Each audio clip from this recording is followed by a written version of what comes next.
আসসালামু আলাইকুম। আলহামদুলিল্লাহ, অবশেষে আমার ছাগলের ঘর তৈরির কাজ প্রায় শেষ হলো।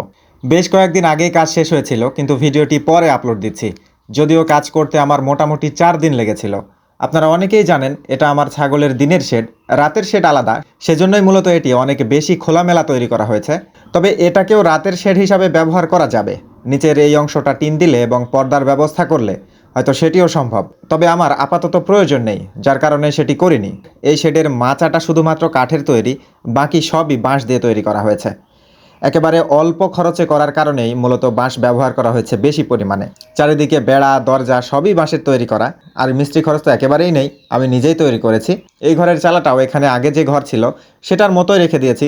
একেবারে স্ক্রু দিয়ে আটকানো না, অনেকটা আমরা যেটাকে টিনের ছাপড়া বলি, তো ছাপড়ার মতো করেই তৈরি করা। ঘর বড় হলে সেটা সমস্যা দেখায়, কিন্তু ঘরটা অনেক বেশি বড় নয়, ছোটই, যার কারণে তেমন কোনো সমস্যা হওয়ার কথা না, বা সমস্যা হয়ও না।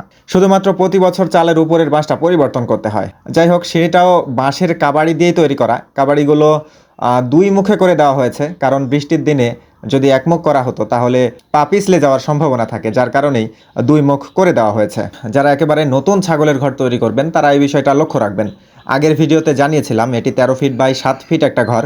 এখানে অনায়াসেই 10-15টি ছাগল রাতেও রাখা সম্ভব।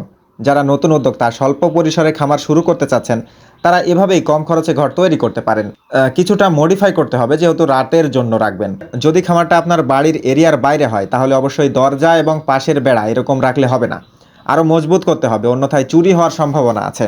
আমার এটি ছাগলের বাউন্ডারির ভেতরে এবং শুধুমাত্র দিনের, তাই এরকম রাখা হয়েছে।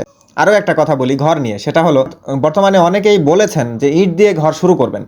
আমি প্রায় ভিডিওতে এটি নিষেধ করে থাকি। দু একজন তো বলেওছেন যে আপনি তৈরি করেছেন, আমরা করলে সমস্যা কি। আসলে কোনো সমস্যা না। আর আমি প্রথমে ইট দিয়ে তৈরি করেছিলাম রাতের শেড, বিষয়টা এমনও না। আমি প্রথমে এই বাঁশ কাঠ দিয়েই শুরু করেছিলাম। আপনারাও সময় নিয়ে করেন, তাতে কোনো সমস্যা নাই। আপনারা এভাবে ঘর মডিফাই করে হয়তো খুঁটিগুলো সিমেন্টের দিলেন, চালাটা একটু ভালো করে নিলেন, বেড়াটা দরজা একটু মজবুত করলেন, এভাবেই শুরু করেন। কারণ অনেক টাকা দিয়ে শুরু করে অনেকেই কিন্তু লসের শিকার হয়েছেন, সেজন্যই মূলত কথাগুলো বলা। আমি অবশ্যই চাইবো না যে আপনি খামার শুরু করে আপনি লসের শিকার হন।